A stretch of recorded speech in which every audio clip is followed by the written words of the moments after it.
Hi guys, എല്ലാവർക്കും എൻ്റെ പുതിയ വീഡിയോയിലോട്ട് സ്വാഗതം. അപ്പോൾ നമ്മൾ ഇന്നത്തെ വീഡിയോയിലൂടെ നോക്കാൻ പോകുന്നത് സ്ട്രേഞ്ചർ തിങ്സിലെ ഒരു മേജർ വില്ലനായ വെക്നയുടെ പവേഴ്സ് ആൻഡ് വീക്ക്നെസ് ആണ്.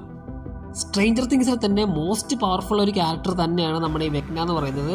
അങ്ങനെ പെട്ടെന്നൊന്നും നമുക്ക് വെക്നയെ കൊല്ലാനൊന്നും പറ്റില്ല. നമുക്കാദ്യം വെക്നയുടെ പവേഴ്സ് എന്താണെന്ന് നോക്കാം, അതിനുശേഷം നമുക്ക് വീക്ക്നെസ്സിലോട്ട് കിടക്കാം. ഫസ്റ്റ് പവർ എന്ന് പറയുന്നത് ടെലികൈനസിസ് ആണ്.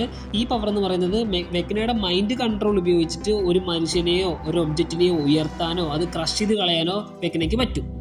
സീരീസിൽ വെക്ന ടെലികൈനസിസ് എന്ന് പറഞ്ഞ പവർ കുറേയധികം യൂസ് ചെയ്യുന്നുണ്ട്. ആൾക്കാരെ കൊല്ലാനൊക്കെ വെക്ന ഈ പവറാണ് യൂസ് ചെയ്യുന്നത്. നമ്മുടെ ക്രിസീനെയൊക്കെ കൊല്ലുന്നത് ഈ പവർ കൊണ്ടാണ്.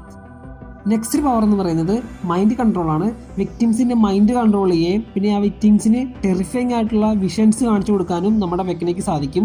പിന്നെയുള്ളൊരു പവർ എന്ന് പറയുന്നത് സൈക്കിക് കണക്ഷൻ ആണ്. അത് സംഭവം എന്ന് വെച്ചാൽ ഇപ്പം അവരുടെ വിക്ടിംസിൻ്റെ ഓർമ്മകളും രഹസ്യങ്ങളും ഭയമൊക്കെ വെക്നയ്ക്ക് മനസ്സിലാക്കാൻ സാധിക്കും. നെക്സ്റ്റ് പവർ എന്ന് പറയുന്നത് ഗേറ്റ് ഓപ്പണിംഗ് ആണ്. സീരീസ് കണ്ടവർക്ക് മനസ്സിലാവും, റിയൽ വേൾഡിൽ നിന്ന് അപ്സൈഡ് ഡൗണിലോട്ടുള്ള ഗേറ്റ്സ് വെക്നയ്ക്ക് ഓപ്പൺ ചെയ്യാൻ കഴിയും. ഒരു പോർട്ടൽ പോലെ, ഒരു പോർട്ടൽ ഓപ്പണിംഗ് എന്ന് തന്നെ പറയാം. പിന്നെ അതിലൊരു ബന്ധപ്പെട്ട പവർ കൂടെ എന്ന് പറയുന്നത് ഈ അപ്സൈഡ് ഡൗണിലുള്ള ക്രീച്ചേഴ്സിനെ, example Demogorgon, Demobats, Demodogs, ഇവരെയൊക്കെ വെക്നയ്ക്ക് കൺട്രോൾ ചെയ്യാനും കഴിയും. പിന്നെ ഇതുമാത്രമല്ലാതെ വെക്നയ്ക്ക് fear manipulation, mind manipulation, dream manipulation, superhuman strength, durability, ഇതെല്ലാം വെക്നയ്ക്ക് ഉണ്ട്. ഇനി നമുക്ക് വെക്നയുടെ വീക്ക്നെസ് എന്താണെന്ന് നോക്കാം. ഫസ്റ്റ് ഒരു വീക്ക്നെസ് എന്ന് പറയുന്നത് മ്യൂസിക് ആണ്. ഇപ്പോൾ വെക്ന ഒരാളെ കൺട്രോൾ ചെയ്യുവാണെങ്കിൽ, അയാൾക്ക് ഏറ്റവും പ്രിയപ്പെട്ട മ്യൂസിക് കേൾക്കുവാണെങ്കിൽ വെക്നയുടെ മാനസികമായ ഉപദ്രവങ്ങളിൽ നിന്ന് അവർക്ക് ചിലപ്പോൾ രക്ഷപ്പെടാൻ പറ്റും.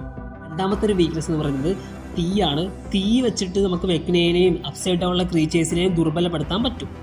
പിന്നെ വെക്നയ്ക്കുള്ള ഏറ്റവും വലിയ വീക്ക്നെസ് എന്ന് പറയുന്നത് സ്നേഹവും സൗഹൃദവുമാണ്. ഇത് രണ്ടും ഉണ്ടെങ്കിൽ നമുക്ക് വെക്നയെ തോൽപ്പിക്കാൻ പറ്റും. അത് തന്നെയാണ് സ്ട്രേഞ്ചർ തിങ്സിൽ മൊത്തത്തിൽ കാണിക്കുന്നത്. ഇവരുടെ ഫ്രണ്ട്ഷിപ്പ് കൊണ്ടാണ് വെക്നയെയും മൈൻഡ് ഫ്ലെയറിനൊക്കെ ഇവർ തോൽപ്പിക്കുന്നത്. പിന്നെ നമ്മുടെ വെക്നയെ ആയുധങ്ങളെ കൊണ്ടൊക്കെ പരിക്കേൽപ്പിക്കാൻ പറ്റും.